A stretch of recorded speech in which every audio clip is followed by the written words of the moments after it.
Knowledge Translation of Screening Low Back Pain Patients for Cognitive and Affective Tendencies by Ariana Brown, Michael Fang, Dr. Pepin, and Dr. Fritz.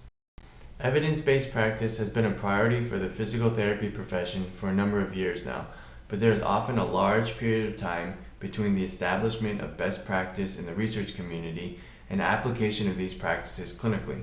This is referred to as the research gap, and it's been well documented that it can take upwards of 17 years for evidence-based knowledge to translate into clinical practice.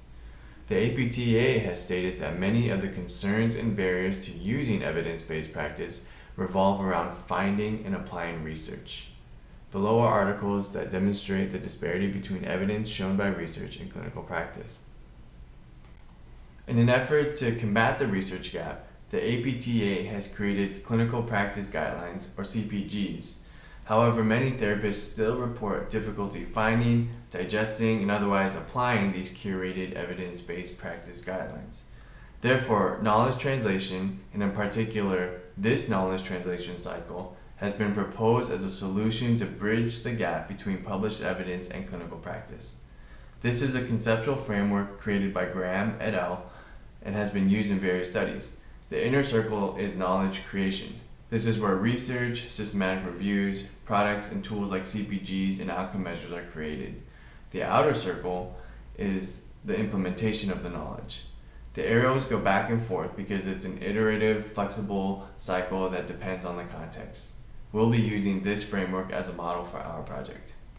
We selected 3 outcome measures that screen for cognitive and affective tendencies in low back pain patients, which are recommended in the CPG for low back pain.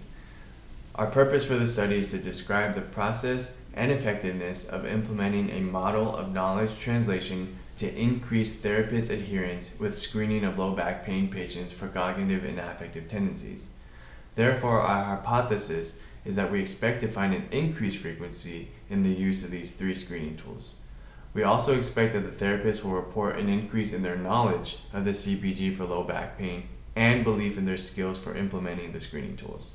It should be noted that in our study, the subjects are actually the therapists, and the dependent variable is the use of the outcome measures and the subjective reporting of their knowledge growth. Here again is the knowledge translation cycle in our context. We began with the retroactive chart audit of 70 charts to determine the current level of outcome measure use. In this instance, we found only one use of an outcome measure recommended by the CPG. We then surveyed the therapy team and found that they had no baseline resistance to the use of outcome measures, but they varied in their confidence level of applying them correctly. Then we held focus groups to discuss barriers and potential solutions for increasing adherence. We then implemented those solutions as our interventions. They included holding an in-service to provide training, as well as making it more convenient to use the outcome measures.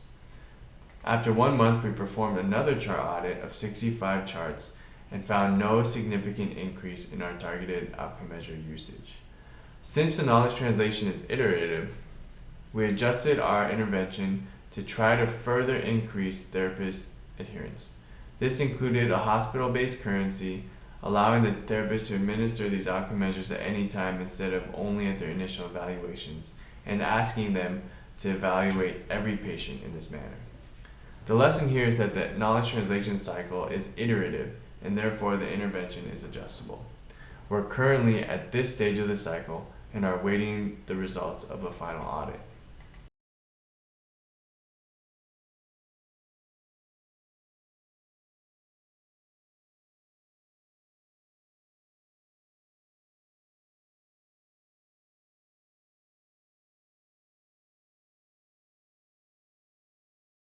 Some limitations of our study included that it focused on a patient population that's very difficult to treat.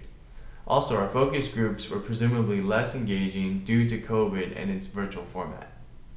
For future considerations, we would consider using an outcome that is more immediately applicable to patient care, such as a specific intervention or special test. Also, more studies in general implementing the knowledge translation cycle would be beneficial. The strategies of implementing knowledge translation are still far from perfected. Therefore, there is still a critical need for further attempts at implementing knowledge translation to close the research gap. It is imperative that we continue to push for effective methods of knowledge translation. This particular cycle is only one potential solution, but we need to continue to strive to elevate our profession in ways that produce excellence. Knowledge translation is a critical component of this effort. Thank you.